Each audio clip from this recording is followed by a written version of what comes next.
अरफान साहब खाद तुसा लईए 60 ਇਹਦੇ ਉੱਤੇ ਹੁਣ ਛਿੜਕਾ ਥੋੜਾ ਥੋੜਾ ਨਾ ਪਾਣੀ ਦਾ ਲਾਓ ਆ ਥੋੜਾ ਥੋੜਾ ਐਵੇਂ ਨਾ ਬੋਤਲ ਹੀ ਜੇ ਕੋਲ ਇਹਨਾਂ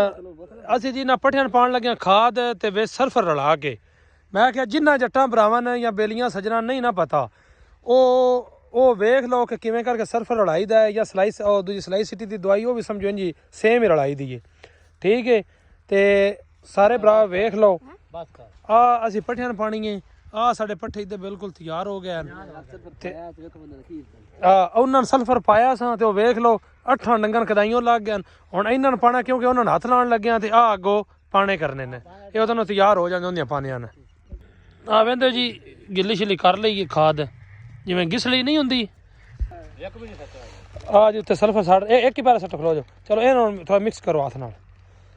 ਹਾਂਜੀ ਆ ਵੇਂਦੇ ਹੋ ਜੀ ਖਾਦ ਦੇ ਨਾਲ ਜਿਹੜਾ ਨਹੀਂ ਇਹ ਮੁਕੰਮਲ ਮਿਕਸ ਹੋ ਜਾਏਗਾ ਮੁਕੰਮਲ ਜਿਹੜੇ ਜੱਟ ਭਰਾ ਸੜਦੇ ਨਾ ਉਹਨਾਂ ਦੇ ਉਹ ਨਾ ਯਾਰ ਸੱਟ ਜੀ ਇਹਨਾਂ ਸਾਰਿਆਂ ਨੇ ਇੱਕ ਵਾਰ ਰਲਾਓ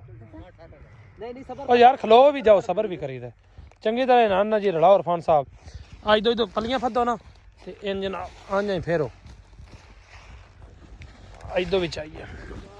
ਲੈ ਹੁਣ ਉੱਤੇ 60 ਖਲੋ ਜਾ ਹਾਂਜੀ ਰਲਾ ਲੈਣਾ ਉਹ ਯਾਰ ਸਾਰੇ ਉੱਤੇ 60 ਉਹ ਪਰਲੇ ਪਾਸੇ 60 ਹਾਂ ਇਹ ਰਲਾ ਕੇ ਜੀ ਹਟ ਕੇ ਜੋਲੀਆਂ ਬਾਹਰ ਕੇ ਤੇ ਆਪਣਾ ਸੱਟੀ ਜਾਓ ਇੰਝ ਜੀ ਇਹ